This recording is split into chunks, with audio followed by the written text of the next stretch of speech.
I believe you won't keep political freedom unless you also have economic freedom, which means that you must have a large part of free enterprise in your whole economy.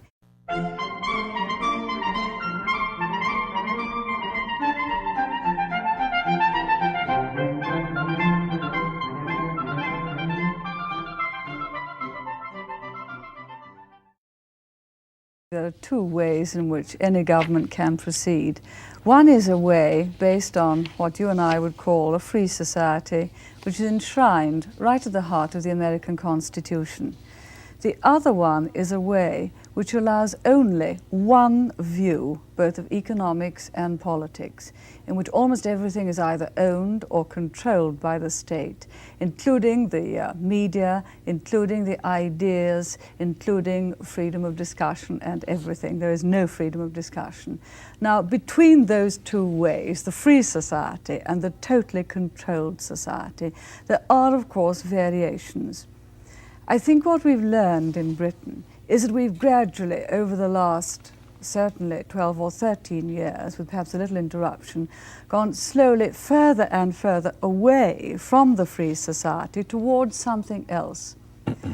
At the same time, we've found, I don't find it strange, but some other people do, that we have stopped creating wealth. We've had a large number of increasing restrictions. And you've been finding two things. First, that we are more and more concentrating on redistributing the wealth we've got, rather than creating any more. To create more, you need a slightly freer society, and you need an incentive society. Naturally, when I see that happening, I look with very great alarm to societies which have gone even further left. That is, they've tried to redistribute even more and haven't had the incentives for people working hard on their own account, doing well for their families, and often then being able to create jobs for others. They've produced a much more prosperous society than we have. But by and large, you've got the two broad, different economic and political approaches. In a recent, and if I may say so, very moving talk that you gave on Ian MacLeod, you quoted the Prime Minister of Great Britain, Mr. Callaghan, who said in 1960, "I have not the slightest doubt that the economic measures and the socialist measures which one will find in the countries of Eastern Europe will become increasingly powerful against the uncoordinated, planless society in which the West is living at present." Now, we assume that since 1960, Mr. Callaghan has learned something, right? It would be impossible not to, I trust. Oh, no. I know lots of people who haven't learned anything since 1960. I hope they never come on your program. Well, I wish some of them would. I don't think Mr. Brezhnev has learned a great deal since 1960. But then, you see, they have no free play of ideas in that society. That's one of the points that I started with. Well, no, Brezhnev is allowed to read. He has a secret library in which he can read the Reader's Digest. Yes, indeed. But unless you have freedom of discussion over a whole society, you soon cease to have any new ideas. Don't you find that new ideas develop when you can talk about them with other people? If you can't discuss them freely because there is a correct view, you soon cease to have new ideas. Now, the interesting thing, I think, in the Soviet Union is that a good deal of the different views come from people who have to be trained to think in the scientific sphere. Because Russia would never have had some of her achievements. After all, she did get up the first Sputnik, unless she'd trained people to think in the scientific sphere. Now, you can't train them to think in maths and science without having the power for thought and thinking new ideas spilling over. And it's interesting to me, you see, that a lot of your people who've been thinking new political thoughts unwelcome to the regime have often been those who've come from the scientific sphere. And I think in many ways American politics have been, well, they are very different because you've two parties based on a free society or free enterprise society and economic freedom. We've one party based on that, one main party, and another one based on socialism.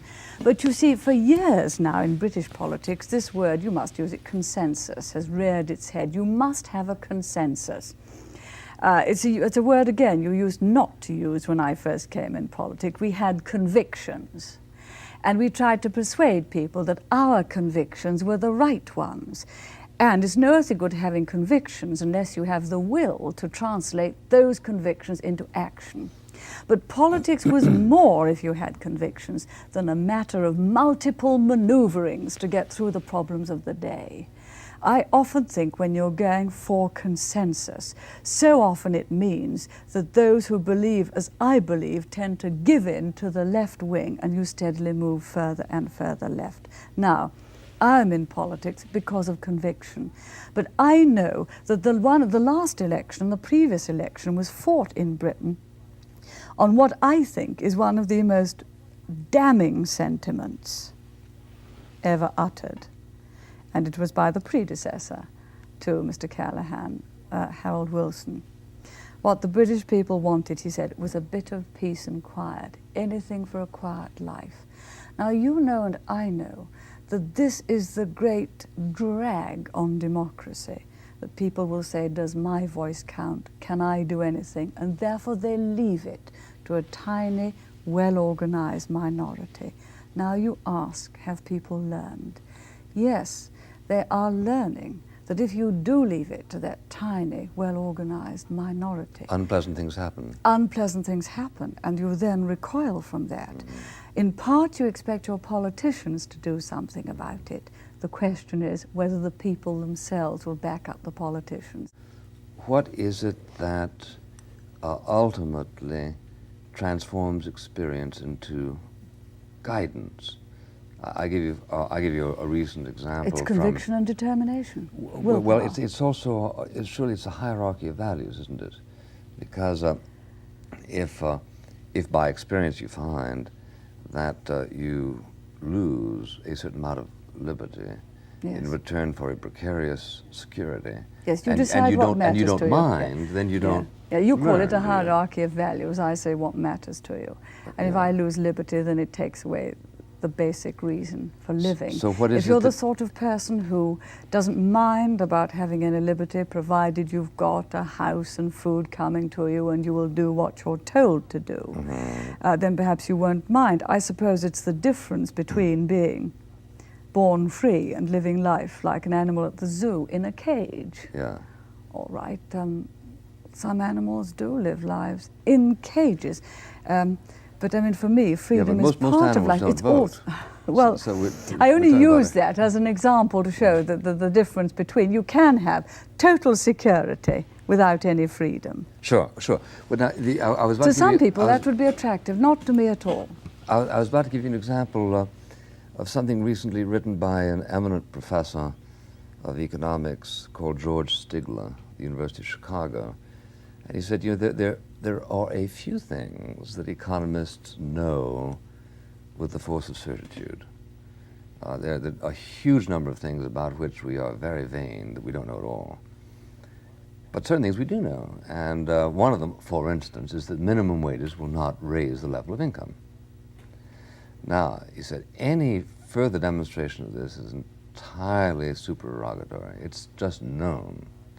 However, neither the Republican Party in America nor the Democratic Party would ever dare to come out in opposition to the minimum wage, because the superstition is endemic that the minimum wage actually elevates the income of poorer people. In fact, poorer people are precisely who are hurt by a minimum income.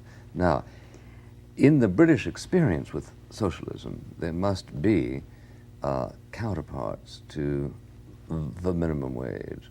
Things that, as you pointed out in that heated exchange last week, on which I congratulate you, by the way, with the Prime Minister citing all of his predictions over a period of 4 or 5 years, each one of which turned out to be wrong.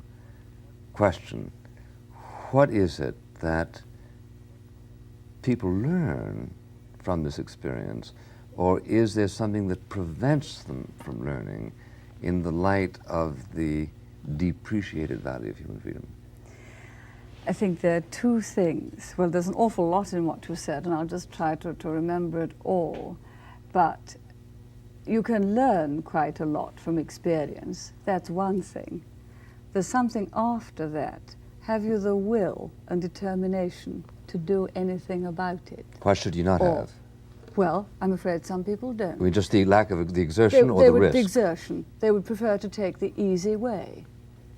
The hard way is tough by Yeah. definition. Yeah, Many people would prefer to have it easier, anything for a quiet life. yeah. What the British people want is a bit of peace and quiet. Others of us know we can rise to higher and better things than that and believe that's part of our purpose in life. So there are two things.